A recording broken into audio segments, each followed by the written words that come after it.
우리 믿는 자들의 소망은 세상에 있지 않습니다. 여러분 잘 아시죠? 우리 믿는 자들의 소망은 하나님께 있습니다. 하나님이 우리의 소망 되어 주십니다. 이게 바로 우리 하나님을 믿는 우리들의 분명한 신앙 고백이죠. 그렇다고 한다면 소망 되시는 하나님이 어떤 분인지 우리가 정확히 잘 알아야 하나님을 더욱더 소망하고 하나님을 더욱더 깊이 있게 믿으면서 신앙생활을 해 나아갈 수 있게 된다라고 하는 것이죠. 소망이 하나님께 있다라고 할 때 어렵고 힘든 일 당하면 세상으로 눈길 돌리는 게 아니라고 하는 겁니다. 하나님 앞에 나아가 제가 이렇게 어렵고 힘든 일 당하고 있사오니 하나님 나를 도와주시고 이것을 해결하고 이겨나갈 수 있도록 힘을 주십시오 기도하면서 하나님의 도우심과 역사하심을 소망하는 게 우리의 믿음의 모습이 되어야 한다라고 하는 것이죠. 그렇기 때문에 우리는요, 나를 도와주시는 하나님이 어떤 분이신지를 잘 알아야 내가 하나님의 도움이 필요할 때 구체적으로 그 하나님의 모습을 성경 속에서 기억하고 그것을 기도 제목으로 삼고 하나님 앞에 간구하며 나아갈 수 있다라고 하는 거예요. 내가 몸이 아파요. 그럼 나를 치료해 주시는 하나님이 필요하지 않습니까? 성경에 보면 하나님께서 하나님의 백성들 병들고 아플 때 치료해 주세요. 그래서 여호와 라파의 하나님, 치료하신 하나님이라고 하는 이름까지 있거든요. 그것을 믿고 의지하면서 그 하나님의 이름을 부르면서 우리가 기도할 수 있게 된다라고 하는 겁니다. 그러니까 우리가 믿는 하나님이 어떤 분이신지를 더욱더 깊이 그리고 잘 알아야 소망을 하나님께만 온전히 두고 우리가 신앙생활을 해 나아가게 된다라고 하는 것입니다. 그렇다고 한다면 하나님이 어떤 분이신지를 우리가 어떻게 정확히 알 수가 있겠습니까? 머릿속에 탁 떠오르는 것은 내가 성경책을 열심히 읽어야겠다. 예, 맞습니다. 성경책 열심히 읽는 거 중요합니다. 그리고 또한 기회가 주어질 때 성경을 공부하는 것도 참 중요합니다. 예. 왜냐하면 성경은 한 권이지만 이 성경책 한 권에는 구약과 신약으로 크게 나눠지고 그 안에는 39권의 구약의 책과 27권의 신약의 책이 다 이 안에 들어가 있다라고 하는 거죠. 그래서 성경은 66권으로 이루어진 하나님의 말씀이 된다라고 하는 거예요. 그러니까 그 안에 담겨진 내용도 참 방대합니다. 그리고 성경책 작은 글자, 아주 또 이 종이도 얇은 종이지 않습니까? 예, 페이지도 많고 거기에 기록되어 있는 내용도 많다라고 하는 거예요. 그렇기 때문에 우리가 성경을 통해서 내가 믿는 하나님을 좀 분명히 알고 하나님 한 분만 믿고 의지하면서 소망을 거기에 두어야겠다라고 생각한다면 사실은 어떻게 해야 되겠습니까? 성경을 잘 알아야 되는데 접근하기가 쉽지 않지요. 예. 그냥 막연하게 접근해서는 안 됩니다. 막연하게 읽어서는 안 됩니다. 그러기에 성경에 지혜롭게 접근해야 합니다. 우리 믿음의 선배들은 이 성경을 어떻게 읽고 어떻게 깨달아 알았을까? 예. 믿음의 선배들의 그 지혜를 우리가 배울 필요도 있지요.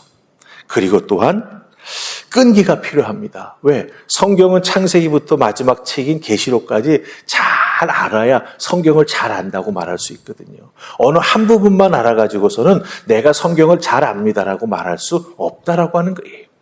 그렇기 때문에 지혜롭게 신앙의 선배들이 어떻게 성경을 알았는지도 알아야 되고 또한 끈기 있게 성경을 하나하나 차근차근 깊이 있게 읽어나가며 깨달아 하는 우리가 되어야 됩니다. 그래서 끈기가 꼭 필요합니다.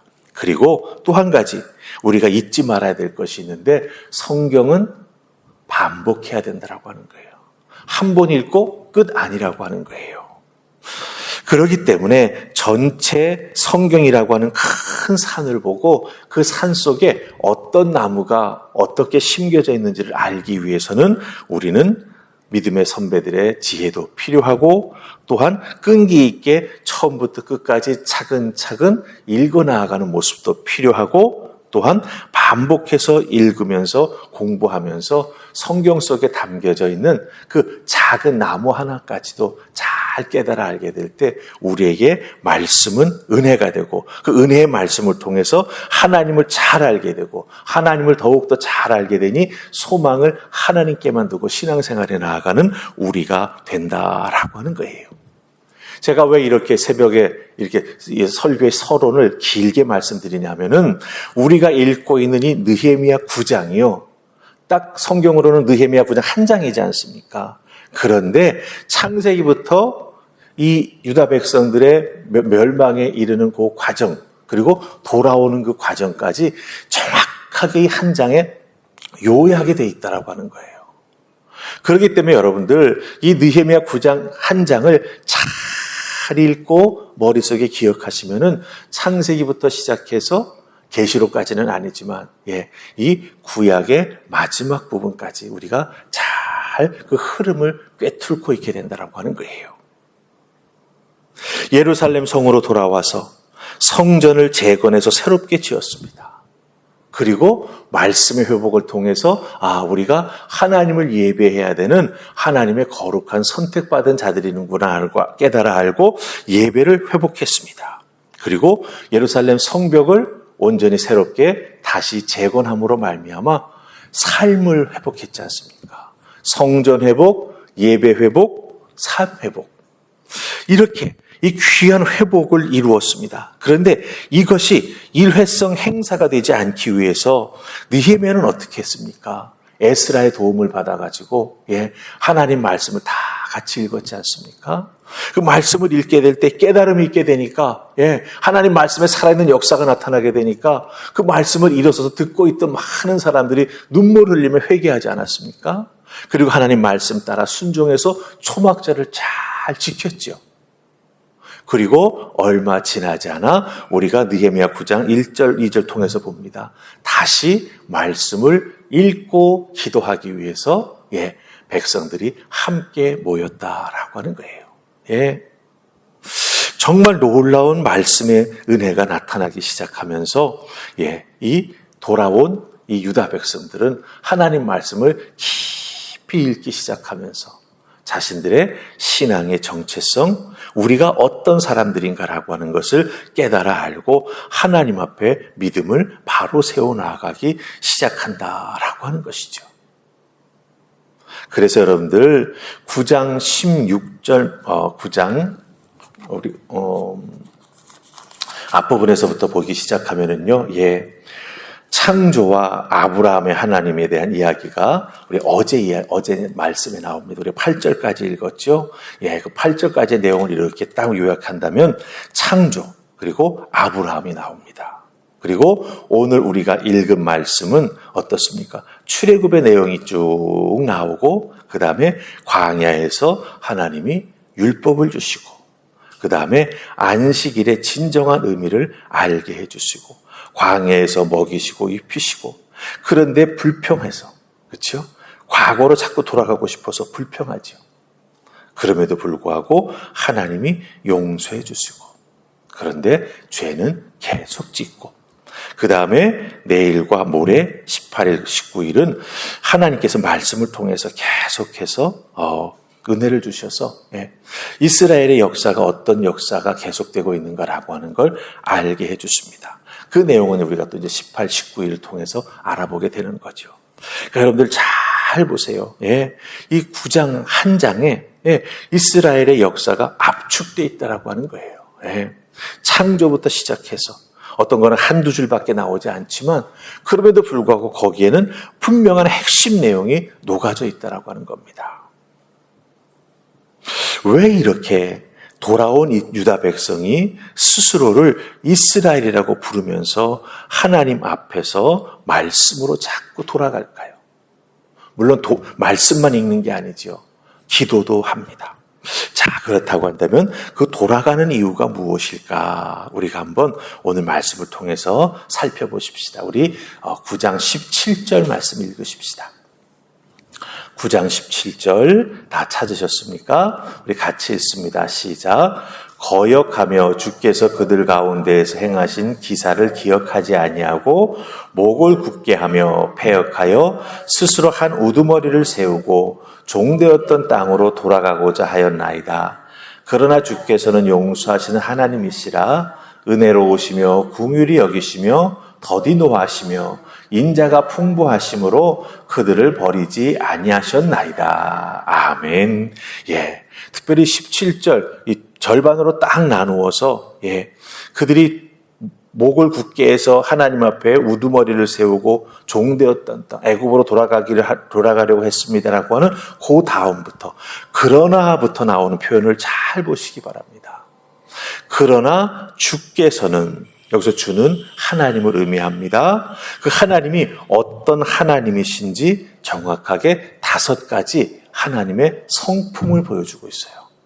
첫째는 용서하시는 하나님, 두 번째는 은혜로우신 하나님, 세 번째는 긍휼히 여기시는 하나님, 네 번째는 더디 노하시는 하나님, 그리고 5번째 마지막은 인자가 풍부하신 하나님.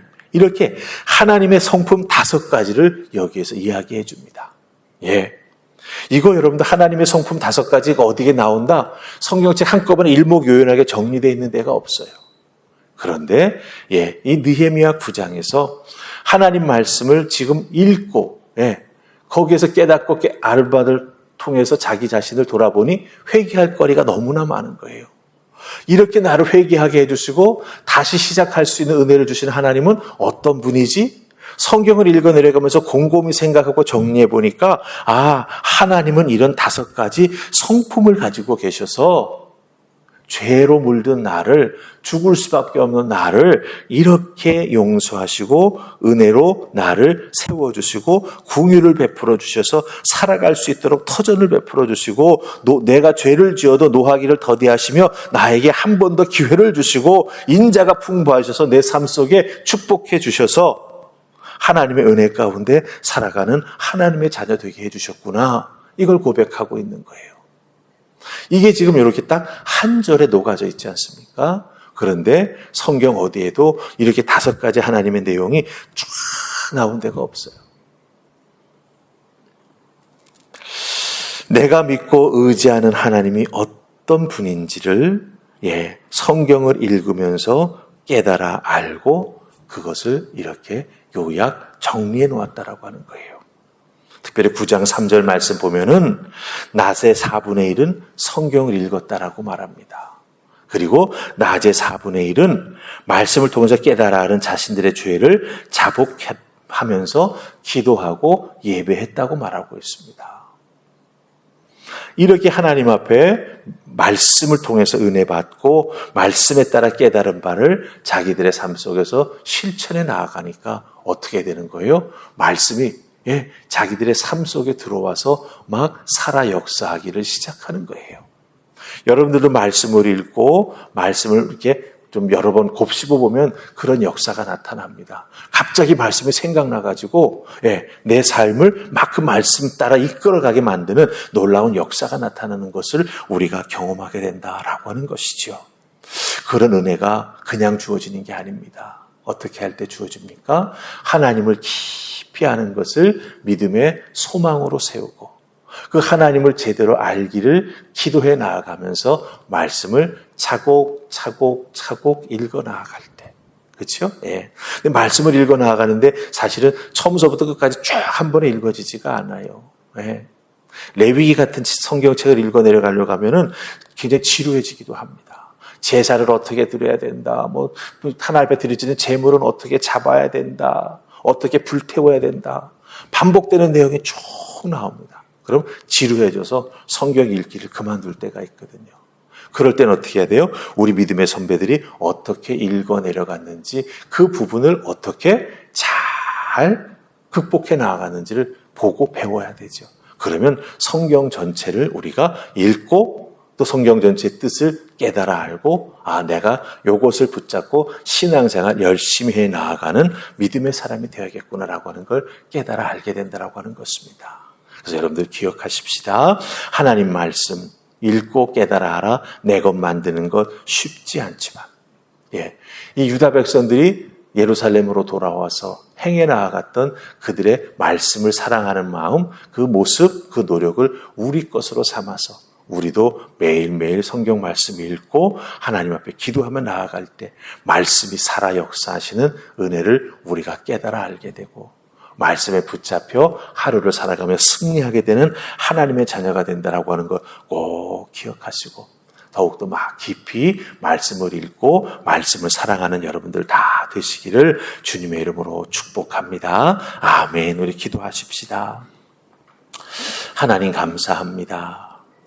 하나님을 깊이 알기를 소망하는 것, 우리들에게는 큰 믿음의 역사인 줄 믿습니다. 하나님을 알아갈 수 있도록 하나님 말씀, 성경을 읽어 내려갈 때 깨달음의 은혜를 더하여 주시옵시고, 하나님 말씀이 얼마나 정말 달콤한지, 꿀송이보다 더 달달하고 하는 그 말씀의 고백을 우리 것으로 체험해 나아갈 수 있도록 말씀을 깨닫는 은총을 덧입혀 주시옵소서. 그리하여 우리 모두가 말씀의 사람이 될 수 있도록 주여 도우시고, 말씀의 은혜 앞에 감사하는 삶을 살아가는 저희가 되게 하시고, 말씀을 깨달아 알았기에 더욱더 깊이 예배하며 하나님께 영광 돌리며 또한 말씀에 순종하는 삶을 살아가는 우리 모두가 되게 하여 주시옵소서. 말씀을 통해 하나님을 깊이 알게 되면 이렇게 신앙의 귀한 모습들이 나타나게 됩니다. 선순환이 이루어집니다. 주여 우리를 붙드시고 하나님의 자녀답게 이 땅에서 말씀의 열매 맺으며 살아가는 우리 모두가 되게 하여 주시옵소서. 오늘도 이 새벽에 귀한 말씀 주셨사오니 오늘 하루 나의 삶 속에 말씀의 열매가 맺혀질 줄 믿사옵고 예수님 이름으로 기도하옵나이다. 아멘.